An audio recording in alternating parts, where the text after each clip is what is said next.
माली काका बगीचे में बड़े ध्यान से एक पौधा लगा रहे थे। वे मिट्टी को ठीक से दबा रहे थे और पौधे को पानी भी दे रहे थे। उसी समय एक राजा अपनी प्रजा का हाल जानने के लिए वेश बदलकर अपने राज्य की ओर निकल पड़ा। चलते चलते राजा उसी रास्ते से गुजरा जहां माली काका पेड़ लगा रहे थे। राजा कुछ देर रुक गया और माली काका को ध्यान से देखने लगा। उसे यह देखकर आश्चर्य हुआ। अरे ओ काका, ये तुम कौन सा पेड़ लगा रहे हो और इतनी मेहनत किस लिए कर रहे हो? और ये पेड़ कब तक बड़ा हो जाएगा? अरे, तुम इतने बड़े हो गए हो और तुम्हें यह भी नहीं पता कि पेड़ क्यों लगाए जाते हैं।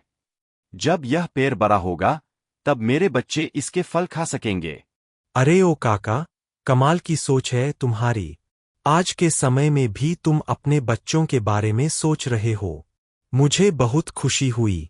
अरे पागल आदमी, अपने बच्चों के बारे में मैं नहीं सोचूंगा तो और क्या तुम सोचोगे? चलो, अब यहाँ से जाओ। इतना सुनकर राजा वहां से चल दिया। अगले दिन राजा ने अपने सैनिकों से कहकर उस माली को अपने महल में बुलाने को कहा। राजा अब महल में बैठकर उसका इंतजार कर रहा था। तभी रामू महल के अंदर आ जाता है। उसे देखते ही महाराज मुस्कुराते हुए बोले, राजा की जय हो, महाराज। मुझ जैसे गरीब को आपने कैसे याद किया? बताइए, मेरा क्या काम है?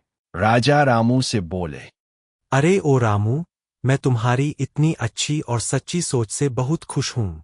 इसी वजह से मैंने तुम्हें इनाम देने के लिए बुलाया है। इतना कहते हुए राजा अपने सिंहासन से उठे और उसे सोने की मोहरों से भरी हुई एक पोटली पकड़ा दी। रामू उस पोटली को देखकर बहुत खुश हुआ और उसे लेकर अपने घर की ओर चल पड़ा। सीख, जो व्यक्ति अपने बच्चों और समाज के भले के लिए मेहनत करता है, उसका फल उसे किसी न किसी रूप में अवश्य मिलता है।